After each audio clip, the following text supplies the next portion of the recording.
Turmas do terceiro ano, tudo bem com vocês? Espero que vocês estejam bem, hein? Pessoal, é o seguinte, estamos iniciando aqui o nosso terceiro trimestre, certo? E como a gente havíamos combinado no retorno do recesso, naquela aula de apresentação, eu tinha informado a vocês que no terceiro trimestre nós estaríamos vendo questões comentadas do Enem. Então, questões de educação física do Enem, de edições anteriores, para ajudar vocês aí a se prepararem para o exame que vai acontecer em novembro, certo? Então eu vou trazer aqui algumas questões em cada aula para vocês poderem identificar aí como que se resolve, né? Como que é a resolução dessas questões, algumas dicas, né? Para vocês fazerem um bom exame e, consequentemente, ter uma boa nota, certo? Então vamos lá. Ó, questões do Enem, elas seguem um padrão, né? Quais são esses padrões? São três. Eu vou explicar para vocês, padrão por padrão, para vocês poderem identificar que tipo de padrão que é essa questão, né? E poder resolver aí com facilidade. Beleza? As questões de educação física, elas estão na prova da área de linguagens, códigos e suas tecnologias. Ela acontece junto com a língua portuguesa, literatura, artes, inglês, espanhol e tecnologias da informação e comunicação. Nos últimos anos, ela aconteceu no primeiro dia do exame. Este dia também ocorre a prova de ciências humanas e suas tecnologias, além da redação. Certo?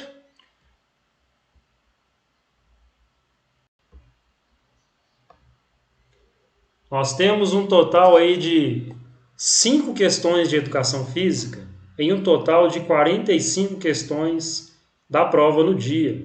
Ou seja, as questões de educação física equivalem aí, dependendo a mais de 10% da prova que você vai fazer no dia. Pode parecer um número pequeno, pessoal, mas esse número pode fazer toda a diferença em relação à sua nota. Então, se você consegue acertar as 5 questões de educação física, pode ter certeza que a sua nota vai ser boa. E dependendo da faculdade aí onde você tem intenção de entrar, o curso que você tem intenção de fazer, pode ser que a nota seja alta, né? Então você tem que errar o mínimo possível. E as questões de educação física, se você conseguir acertar, elas vão contribuir aí com certeza para a sua nota. Certo? E atenção, as questões de educação física no Enem, elas são consideradas fáceis. Mas por quê? Vamos entender por quê. Se elas são fáceis, então você não pode errar, tá? Então é uma dica aí que a gente dá para vocês. Não erre as questões de educação física, elas podem fazer toda a diferença, igual eu falei anteriormente, na sua nota final e nas pretensões que você tem aí em relação ao curso superior. Beleza? Eu falei para vocês que elas seguem um padrão, né? Essas questões elas seguem um padrão. E esses 3 padrões nós vamos identificar quais são eles agora, tá? Para a gente poder fazer responder às questões com maior facilidade e garantir aí essas 5 notas aí dessa parte aí, da nossa parte de educação física, certo? Vamos ver quais são esses padrões então. Bom, vamos lá. Primeiro padrão. O primeiro padrão é que quase 100% das questões dos últimos anos possuem um texto motivador. Então, podem esperar que tem texto para vocês lerem na parte de educação física. O pessoal reclama muito que às vezes a prova do Enem pode ser muito longa por conta da quantidade de texto que tem. Na parte de educação física não fica por fora disso. Tá? Algumas questões podem até possuir 2 textos para vocês lerem, então é interessante vocês terem um bom conhecimento aí de língua portuguesa que a gente vai falar em um dos padrões, certo? Em geral, esses textos são longos para fazerem o candidato perder tempo e se complicar na escrita, principalmente na escrita da redação. Então a dica pode acontecer, viu gente? Vocês leem primeiro o enunciado da questão e as alternativas. Mas como assim? Eu vou ler primeiro o enunciado da questão e depois as alternativas antes de ler o texto? Isso mesmo. Porque vai que, né, pode acontecer que você consiga resolver sem ter que ler o texto, por meio da eliminação das alternativas absurdas que cada questão possui. Pode acontecer, viu gente, de ter muitas alternativas lá que não tem nada a ver com o tema, com a pergunta que está sendo feita. Então, com isso, você consegue responder sem ter que ler o texto. Se não for possível, aí sim você vai ter que ler o texto. Aí entra o que eu disse para vocês. A boa interpretação na língua portuguesa vai ajudar vocês a responderem. Então esse é o nosso segundo padrão. Vamos ver como que funciona. Segundo padrão, as questões mais recentes podem ser resolvidas por meio da interpretação do texto, sem a necessidade de um conhecimento profundo na área de educação física. Ah, beleza, então quer dizer que se eu tiver uma facilidade de interpretação de texto e eu não tiver muito conhecimento em relação aos conteúdos da educação física, eu consigo responder? Consegue. Se você consegue interpretar o que o texto está pedindo, você vai conseguir responder, mesmo que você não tenha muita experiência e não tenha muito acompanhamento na área de educação física, não conhece muito sobre esporte, sobre dança, sobre práticas corporais em geral. Se você tiver uma boa interpretação, você vai conseguir responder sem problemas. Geralmente esses textos eles são de artigos científicos da área, especialmente sobre as práticas corporais e a sociedade. Então, para resolver as questões de educação física, você vai precisar demais da língua portuguesa.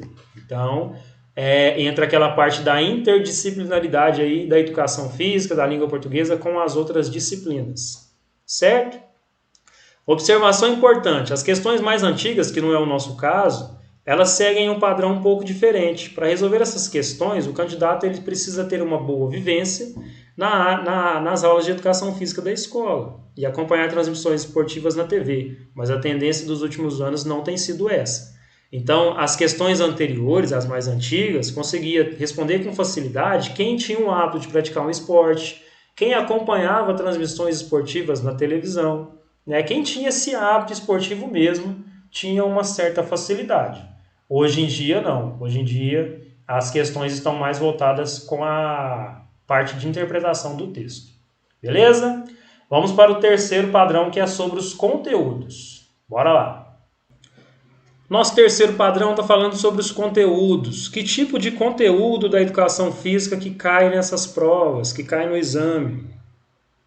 Um dos conteúdos é o esporte. Tá? O esporte está presente aí na vida do ser humano desde já. Né? Então, é impossível a gente falar de educação física e não falar de esporte. Um outro conteúdo também que cai bastante é sobre práticas corporais. Aí elas podem se dividir em dança, jogo, brincadeiras, lutas, ginásticas, entre aspas. Todas as manifestações aí de práticas corporais. Certo? E um outro conteúdo que costuma cair bastante também é a questão da saúde e do corpo. Vida saudável, funcionamento do corpo humano, né?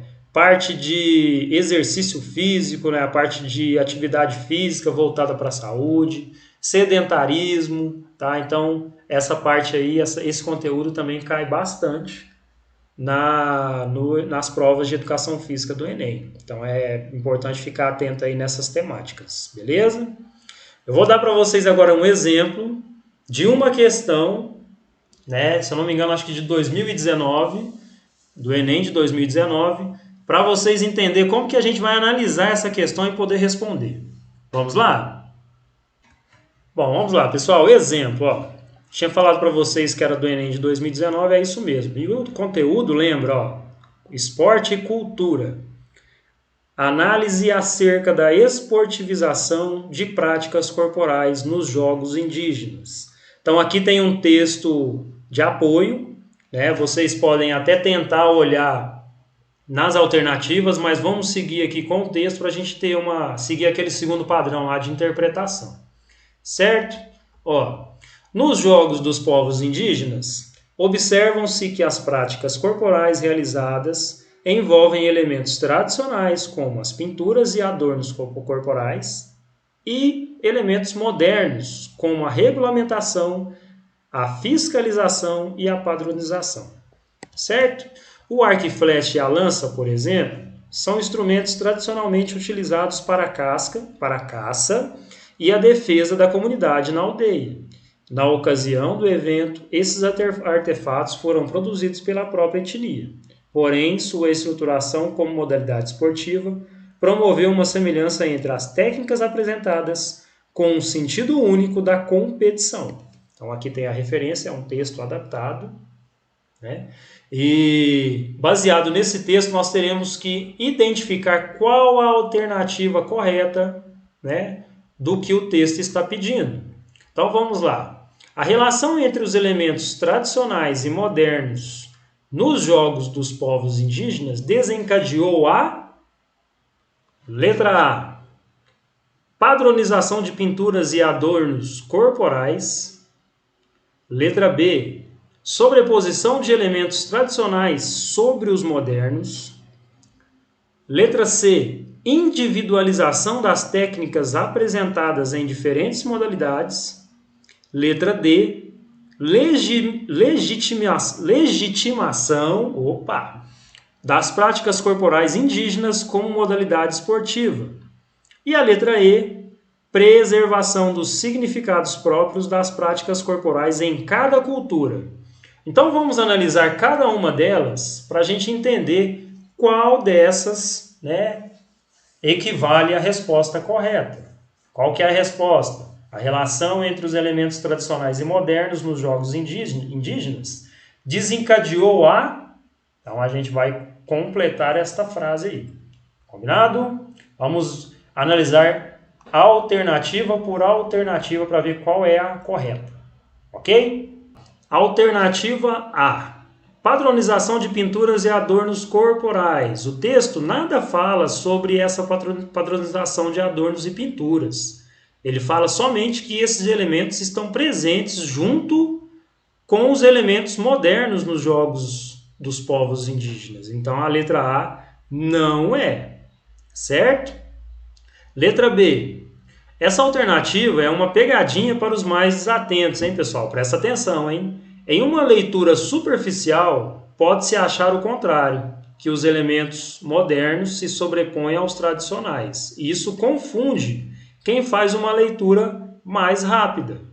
Mas isso também não é verdadeiro, porque o texto diz que ambos coexistem nos jogos dos povos indígenas. Certo? Letra C. Lembrando, letra B também não é a correta. Letra C: a individualização das técnicas apresentadas em diferentes modalidades. Na verdade, o texto diz que a coexistência dos elementos tradicionais e modernos nos jogos indígenas promoveu uma semelhança entre as técnicas apresentadas e não uma individualização. Então a letra C também não é correta. Beleza? Vamos à letra D. Letra D: legitimação das práticas corporais indígenas como modalidade esportiva. Pessoal, se a gente observar o título do texto, está falando assim, ó, que as práticas corporais indígenas começam a se parecer com o esporte. E o trecho do texto que fala que promoveu uma semelhança entre as técnicas apresentadas com o sentido único da competição, se vocês observarem na linha 7 e 8, quer dizer que essa prática tem apresentado as características do esporte. Então, neste caso, essa é a alternativa correta. Letra D. Certo? Vou ler para vocês aqui a letra E e vamos entender ela para a gente eliminar ela também e confirmar a letra D como resposta correta. Certo? Preservação dos significados próprios das práticas corporais em cada cultura. Nada disso. Os significados mudaram. No caso do uso da flecha e da lança, estes deixaram de ser elementos somente para subsistência, mas também passaram a ser elementos de competição. Então, essa é a justificativa para a letra E. Então, não é ela também. Certo? Então, vocês observaram aí, ó, que não é difícil vocês responder uma questão como essa. Basta ler com atenção, né? E aqui eu dou mais 2 dicas para vocês. Grifem as partes do texto que são mais relevantes ou as palavras relevantes que mais aparecem. Tá? E risque também em cima das alternativas que você entende que estão erradas. Então analise bastante cada questão, cada alternativa para vocês identificar. Ok? Pessoal, vou deixar para vocês aqui agora 3 questões de edições anteriores do Enem, tá? Para vocês praticarem aí, seguindo aquelas dicas, observando os padrões, tá? e respondendo aí qual alternativa que vocês acham que é a verdadeira, certo? Na próxima semana, na próxima aula, a gente comenta essas 3 perguntas, essas 3 questões, tá? E a gente faz a correção dessas questões que eu vou passar para vocês agora, ok? Lembrando que essa atividade tem um valor aí de 3 pontos, vou colocar no Google Sala de Aula essa atividade, vocês entram e respondem, ok? Muito obrigado, turma, boa prática aí dessas questões para vocês, é só o começo, tá? Vai ter muitas questões aí para a gente poder estar praticando, e para quando chegar aí no esperado aí dia do exame, vocês possam fazer uma boa prova e conquistar uma boa nota. Combinado? Um abraço para vocês e até a próxima semana, hein? Tchau, tchau!